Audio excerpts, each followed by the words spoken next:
Support for Radio Friends comes from Columbia Healthy Smiles, the dental office of husband and wife team Dr. Batson and Dr. Abe, offering comprehensive and customized care to patients of all ages. Learn more by calling 573-721-9039 or online at www.columbiahealthysmiles.com.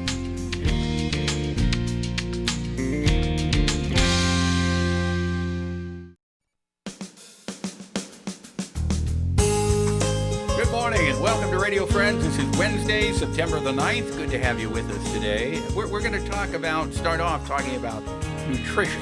And I want to introduce you to Sarah Eber, who is with us from the Missouri Academy of Nutrition and Dietetics. Good to have you here, Sarah. Well, hello there, Mr. Pepper. It's so good to see you again. Yes. You were here last time. You were with Lincoln University and still am. Still doing the Lincoln work. But you wanted to talk a little bit today about the work of a dietitian. What does a dietitian do?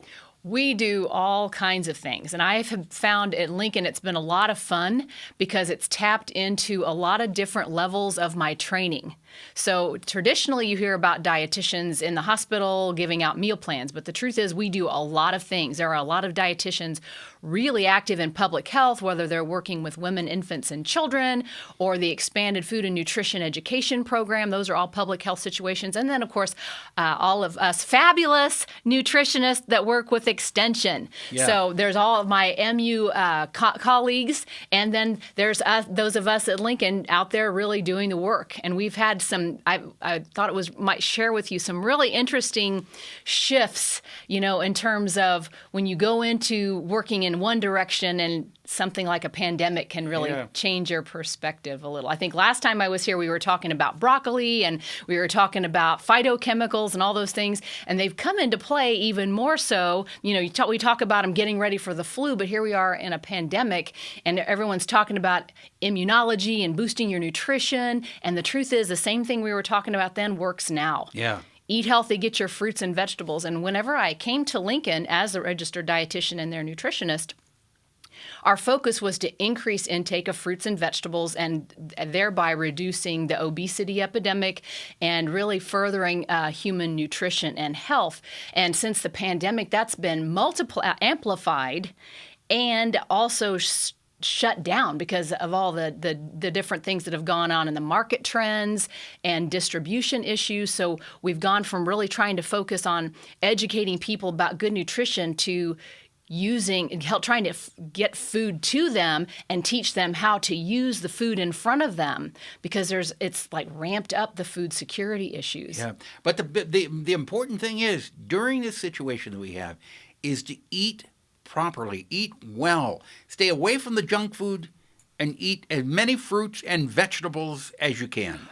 That's true. And the tricky part is sometimes those things are really inaccessible. Especially the food banks are working double time trying to make sure there's food available. We've got a lot, as everyone knows, there's issues with jobs and the food prices have gone up. And one of the really interesting things as a dietitian that's tapped into a lot of my different training has occurred because of this pandemic. It's really given me an opportunity as a dietitian to demonstrate how versatile we are. And so I went from working as the nutrition educator to also actually helping be a part of groups that are trying to increase food security in food desert areas. We're out of time, but is there a website people can go to for more information? Absolutely. The Missouri Academy of Nutrition Dietetics website is moan.org and eatRightMissouri.org or Lincoln University, lincoln.edu. Okay. And my email address, you can reach me through put in at Human Nutrition, and it'll bring you to my landing page. Give me a call if you have questions. Thank you, Sarah Eber. Okay, and stay healthy. Thanks, and you do the same. Thank you, sir. All right, now we're going to talk about the election coming up November 3rd, which will be here before you know it. And I want to introduce you to Brianna Lennon. You've been here before. Boone County Clerk, good to have you here, Brianna. Yeah, happy to have you. You wanted to talk about absentee ballots and mail-in ballots. Let's start first of all. They are completely safe, correct? Correct. There is no problem with the mail-in ballots, no problem with absentee ballots. We have a very strict chain of custody and vetting process. When we get an application from a voter, We check their personal identification. We make sure that all of the information matches, including the signature. Then we tie that application to the voter record. So any ballot that goes out, when it comes back, is tied to a voter record, and you can only get one ballot at a time. And then we have bipartisan teams that process them once they come back.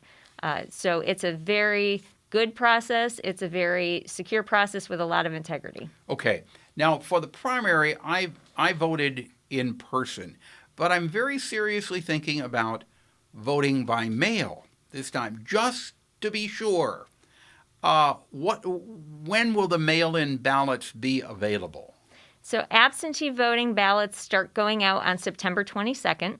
We also do absentee voting in our office starting September 22nd. So that's the date to remember. Now, when you talk about absentee ballots, do you have to have a reason for wanting to vote absentee? Is that the same as a mail-in ballot? So for absentee, you do need to have an excuse to select, but what the law change in June did was add this excuse for being at risk for contracting or transmitting COVID-19.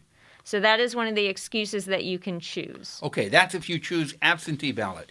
But if you decide to do mail-in voting, you just go to the website and request a ballot by mail? So if you request mail-in, it's on this as well. So the package looks the same whether you do an absentee or a mail-in. Okay. You don't need to state a reason, but it will have to be notarized. And there are instructions on our website for how to request either one of them. So if you do mail-in, you have to have it notarized? If you do mail-in, you do have to have it notarized. If you do absentee by mail, but you pick the at-risk for COVID excuse, or if you are incapacitated or confined, those do not require notaries. Okay, but they're basically the same thing. Yes. All right. So absentee by mail does not need to be notarized. If it's for those two excuses.